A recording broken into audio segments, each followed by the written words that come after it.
cannot be trusted as a good person or you've got bad intentions, please don't watch this video, because it contains powerful information that cannot be trusted within the hands of the wrong people.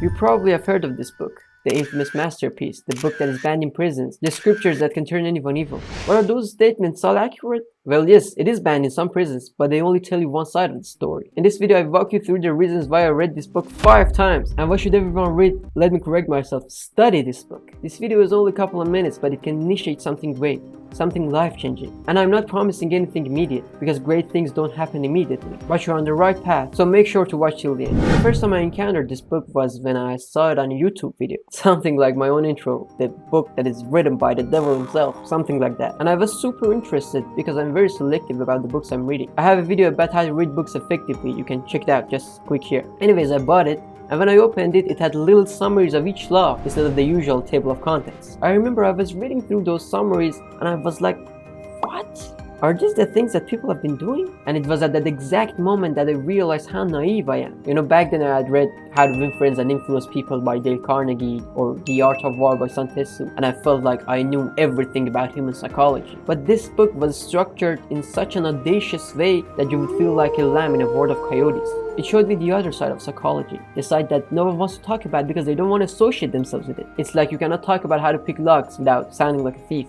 After reading the summaries, I couldn't wait to just go straight to the laws. It was brilliant. First, you have a little overview of the core meanings of the law. After that, you've got 2 observations, real history observations. First is where that law was put into place and was beneficial, and the second one is where it wasn't, and how it affected the ones who ignored it. The thing that I love about this book is it's essentially a history book, and not the boring history like those you learn in school. The history of the most powerful individuals who were overthrown by their closest friends and family. And those stories help you to fully understand those laws in real life context. You know, the reason that this book is considered controversial is that it states things in an immoral way. Stir up water to catch fish. Get others to do the work for you, but always take credit. Learn to keep people dependent on you. And I know some of them are absolutely immoral, but whether you like it or not, people are gonna use them against you. So you've got a chance to learn them to protect yourself. I saw a video of someone who was talking about the 40 laws of power, and he said, "That's the cheater's book.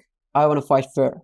And I was like, are you serious right now? It's like saying I don't want to learn how to use a gun in a war because I don't want to hurt people. Yes, nobody likes that, but we live in a real world where everyone is trying to eat you alive. And let me be honest, if you think that this book is evil and you don't want to be a part of it, you are the exact person who needs it the most. Because no one is trying to play fair, but it doesn't mean that you shouldn't. I admire that you try to stay pure and honorable. I also try to behave in that way every single second of my life. But you've got to be prepared. I believe I was in 5th grade when my teacher was talking about Avicenna, the Persian philosopher and physician, and how I've read Aristotle's Metaphysics 40 times. I was like, why would you even do that? And even how? But when I came across this book, I realized once is not enough. It contains so much valuable information that literally no one can really learn all the information with just reading it once. I said it before, I'm very selective about what books I read. Because let's be real, reading takes a lot of time. But when I find something valuable, I try to absorb as much as I can. I don't know if you can see the highlighted parts. Side note, highlighting helps a lot if you plan on reading it again.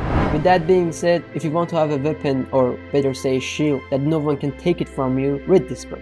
You won't regret it. If you like this video, you may also like this video where I explain how to get ahead of 99% of your generation. My name is Saint Rakshani. Thanks for your attention. See you in the next video. For now, goodbye.